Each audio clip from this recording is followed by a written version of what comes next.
Hello les amis, j'espère que vous me voyez bien, j'espère que vous m'entendez bien et surtout j'espère que vous allez bien. Justement aujourd'hui on va parler de la peur. Ces choses qui te font peur sont souvent celles dont tu as le plus besoin. Et oui, alors je te vois arriver avec tes gros sabots, effectivement. Non, je ne parle pas de la peur de se jeter dans le vide sans parachute ou la peur de mourir. Ça c'est des peurs qui sont normales, bien entendu. Dans d'autres peurs que je vais te donner, tu vas voir qu'il y a une racine commune à toutes celles-là. Donc, qu'est-ce qui te fait peur? Qu'est-ce qui te fait peur? Tu peux le dire en commentaire. Moi, je vais déjà te donner un élément de réponse. Après, ce sera à toi de personnaliser. Tu sais, il n'y a rien qui ait une réponse absolument absolue. Absolument absolue, justement. Il n'y a aucune réponse qui n'est absolue. Aucune réponse qui est 100% commune à tout le monde. Mais, il y a un point commun à tout ça. Il y a une racine commune. C'est le changement. Le monde déteste le changement. C'est pourtant ce qui lui permet de progresser, a déclaré Charles Kettering. Effectivement, quand on parle argent, pouvoir, progrès, contribution, forme et santé, et oui, même forme et santé, relations, liberté, eh bien, à la racine de tout ça, si tu réfléchis, il y a la peur. Si je prends par exemple l'argent, ça peut être la peur de changer, de voir que l'argent malheureusement corrompt tout, alors que c'est faux, hein, c'est tout simplement une pensée limitante. L'argent peut aussi aider. Pareil pour le pouvoir, on a l'impression que dès que tu as du pouvoir, bah, tu vas devenir, excuse-moi le terme, tu vas devenir un ignoble connard. Ben non, pas forcément, pas forcément.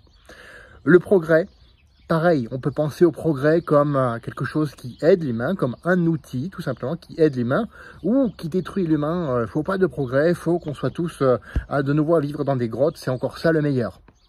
Si c'est ce que tu choisis, très bien pour toi. Mais personnellement, le progrès, tout comme la nature, me conviennent. La contribution, ah mince, si je donne tout, je ne vais plus rien avoir. Ou ah mince, si je donne tout, ou si je donne à cette association, on va me voir comme quelqu'un de mauvais ou comme quelqu'un de méchant. Ça existe aussi, effectivement, oui. Alors que quand il contribue, quelle que soit la cause, du moment que ça correspond à tes valeurs, tu te fais grandir. La forme et la santé. Oh mon Dieu, si je suis en forme, en santé, on va penser que dans ma vie, il n'y a que le sport, il n'y a que l'alimentation et je vais passer pour un de ces gourous, etc. Donc, oui, ça peut exister cette peur-là. Ou alors, tu vas te dire, ah, ma forme, ma santé me permettent de m'épanouir dans ces domaines-là et dans tous les autres. Pareil pour la relation et la liberté, et là je te laisse mettre vraiment tout ce que tu veux derrière. Cherche tes peurs, fouille au fond de toi, je sais parfois c'est difficile, et regarde un petit peu, que ce soit du côté manque, donc du côté échec, ou du côté abondance, succès qui peut aussi générer de la peur, c'est plus fréquent qu'on ne croit. Donc comme je te le disais, si tu réfléchis à tout ça, la racine c'est vraiment la peur. Et la peur, c'est une bonne chose. Oui, je te le dis, c'est une bonne chose.